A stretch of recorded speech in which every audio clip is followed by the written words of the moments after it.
I offer you my prayers, works, joys, sufferings of the day, in union with the holy sacrifice. Yaro.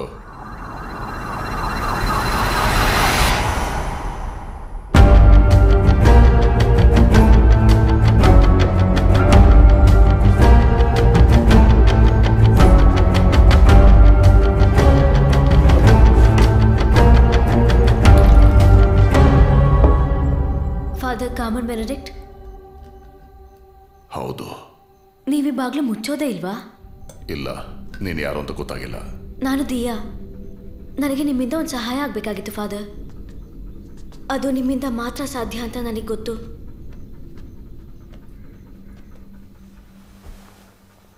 ನಾನು ಬಂದಿದ್ದು ಅಲಾಡ್ ಫ್ಯಾಮಿಲಿಲಾಗಿರೋ ಕೆಲವು ವಿಷಯಗಳ ಬಗ್ಗೆ ಮಾತಾಡೋಕ್ಕೆ ಅಂತ. ಕೇಳೇ ಇರ್ತೀರಾ ಅನ್ಸುತ್ತೆ, ಅಲಾಡ್ ಗ್ರೂಪ್. ಅವ್ರ ಬಗ್ಗೆ ಕೇಳಿದ್ದೀನಿ. ಪಾಸಿಂಗ್ ರೆಫರೆನ್ಸಸ್, ಜಾಸ್ತಿ ಏನೂ ಗೊತ್ತಿಲ್ಲ. ಅಫ್ಲೂಯೆಂಟ್, ಎಂಟರ್ಪ್ರೈಸಿಂಗ್, ವೆಲ್ ಕನೆಕ್ಟೆಡ್. ಅವರನ್ನು ಈ ರೀತಿ ಕರಿಬಹುದು. ಹಾಸ್ಪಿಟಲ್ಸ್, ಪ್ಲಾಂಟೇಷನ್ಸ್, ಫಿನಾನ್ಸ್, ಈ ಥರ ತುಂಬ ಬಿಸ್ನೆಸ್ಗಳಿದ್ದಾವೆ. ಜೋಸೆಫ್ ಅಲಾಟ್ ಅವರು ಇದೆಲ್ಲದನ್ನ ಶುರು ಮಾಡಿತ್ತು. ಆಮೇಲೆ ಅವ್ರ ಫ್ಯಾಮಿಲಿಯವರು ಇದನ್ನು ಮುಂದುವರಿಸ್ಕೊಂಡು ಬಂದರು. ಜೋಸೆಫ್ ಅಲಾಟ್ ಅವರು ಸತ್ತ ಮೇಲೆ ಅವ್ರ ಮಗ ಆಲೆಕ್ಸ್ ಅವರೇ ಬಿಸ್ನೆಸ್ನ ನೋಡ್ಕೋತಾ ಇದ್ದಿದ್ದು. ಆಲೆಕ್ಸ್ ಅವರು ಬಿಸ್ನೆಸ್ನ ತುಂಬ ಎತ್ತರಕ್ಕೆ ತೊಗೊಂಡು ಬಂದಿದ್ರು.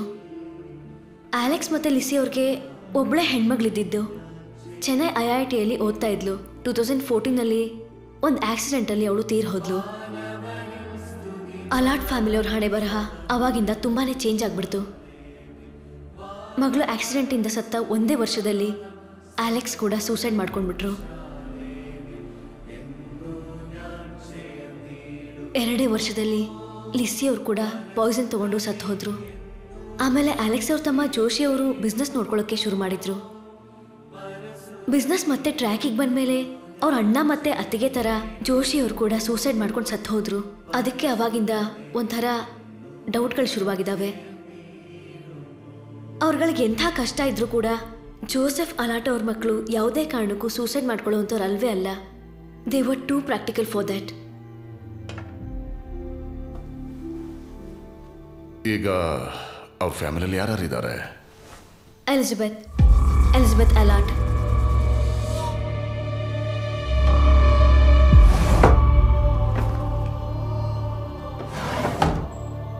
ಈ ಸಾವುಗಳ ಬಗ್ಗೆ ಪೊಲೀಸ್ನವ್ರು ಯಾವುದೇ ಇನ್ವೆಸ್ಟಿಗೇಷನ್ ಮಾಡಿಲ್ವಾ? ಎವಿಡೆನ್ಸ್ಗಳ ಪ್ರಕಾರ ಅವರೆಲ್ಲರೂ ಸೂಸೈಡೇ ಮಾಡ್ಕೊಂಡಿರೋದು. ಆದರೆ ನಂಗೆ ಅದು ಯಾವುದೂ ನಂಬಕ್ಕಾಗ್ತಾನೇ ಇಲ್ಲ. ಒಂದೇ ಕುಟುಂಬದಲ್ಲಿ ಒಂದಾದ್ಮೇಲೆ ಒಂದು 3 ಸಾವು. ಸ್ಟ್ರೇಂಜ್. ಅದು ಮನೆಗೆ ಸಂಬಂಧಪಟ್ಟಂತಹ ಐಷಾರಾಮಿ ಸಂಪತ್ತು ಒಂದು ಮನೇಲಿ. ಇದರಲ್ಲಿ ನಾನೊಬ್ಬ ಏನೂ ಮಾಡೋಕ್ಕಾಗಲ್ಲ. I need official help.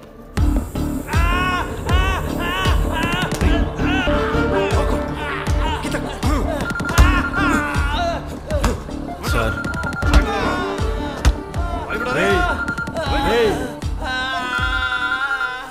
ಹಾ ಫಾದರ್, ಒಂದು ಕೇಸ್ ಬಂದಿದೆ. ನಿಮ್ಮ ಹತ್ರನೇ ಬಂತ ಇಲ್ಲ ನೀವೇ ಹುಡ್ಕೊಂಡು ಹೋದ್ರಾ? ನಾನು ಹುಡ್ಕೊಂಡು ಹೋಗಿದ್ದಲ್ಲ, ಅದೇ ಹುಡ್ಕೊಂಡು ಬಂದಿದ್ದು. ನಾನು ನಿಮ್ಮನ್ನು ಮೀಟ್ ಮಾಡಬೇಕು. ನಾನೀಗ ಒಂದು ಇಂಟ್ರಾಗೇಷನ್ ಅಲ್ಲಿ ಇದ್ದೀನಿ. ಲೊಕೇಶನ್ ಕಳಿಸ್ತೀನಿ. ಓಕೆ. ಮಾತಾಡು.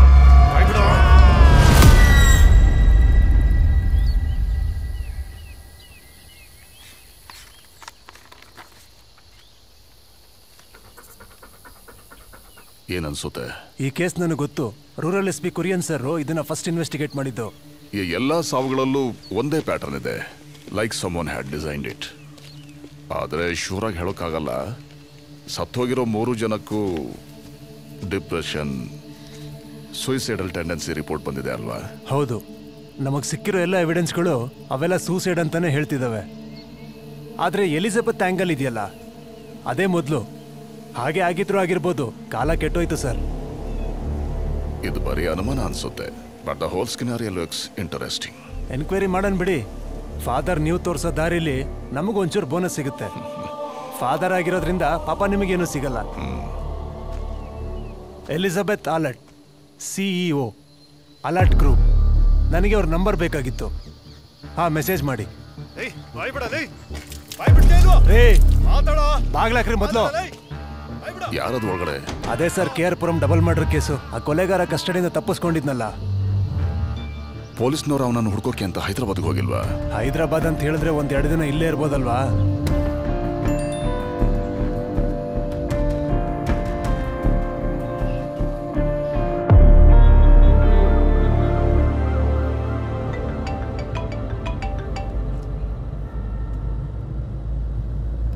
ಹಲೋ ಮೇಡಮ್, ನಾನು DYSP ಶೇಖರ್. ನಿಮ್ಮ ಹತ್ರ ಕೆಲವು ವಿಚಾರ ಮಾತಾಡಬೇಕಿತ್ತು. ಏನ್ ಹೇಳಿ? ಅಲ್ಲ, ಮೀಟ್ ಮಾಡಿ ಮಾತಾಡಬೇಕಿತ್ತು. ನಾನೀಗ ಚೆನ್ನೈಯಲ್ಲಿದ್ದೀನಿ, ಬರೋಕ್ ಲೇಟ್ ಆಗುತ್ತೆ. ನಾಳೆ ಮೀಟ್ ಮಾಡೋಣ. ನಾಳೆ ರಾತ್ರಿ ನೋಡೋಣ. ರಾತ್ರಿ? ರಾತ್ರಿ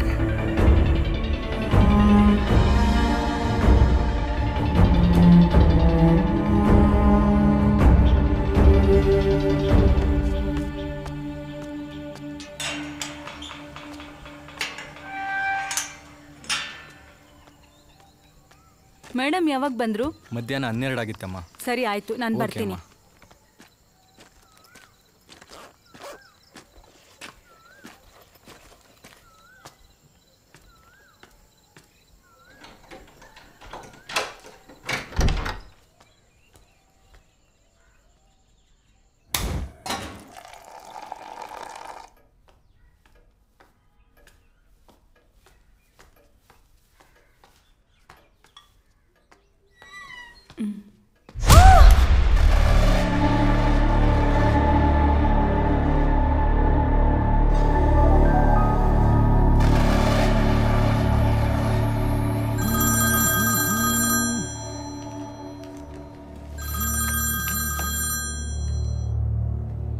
ಎಸ್ ಸರ್.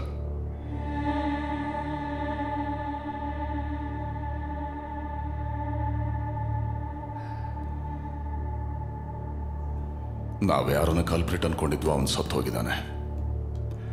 ಸೂಸೈಡ್.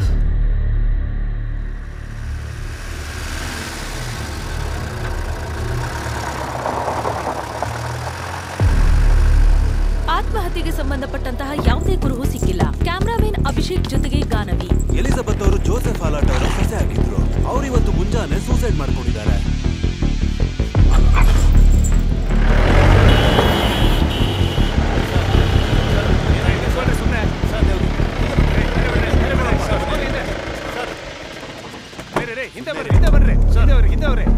ಹಿಂದೆ ಇರ್ರಿ ಸರ್.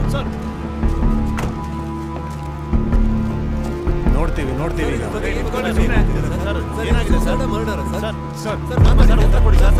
ಫಾರೆನ್ಸಿಕ್ ಅವ್ರು ಬಂದಿದ್ದಾರಾ?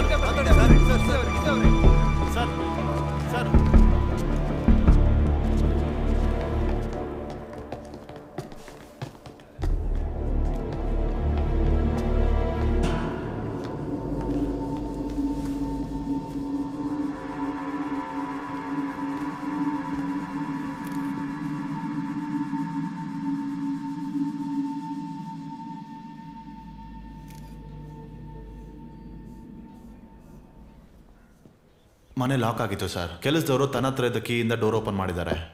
CCTV not working sir. ಮನೆ ಹತ್ರ, ಶಾಪ್ಗಳ ಹತ್ರ ಯಾವ ಕ್ಯಾಮ್ರಾ ವರ್ಕ್ ಆಗ್ತಿದೆ ಚೆಕ್ ಮಾಡ್ತಿದ್ದೀವಿ ಸರ್.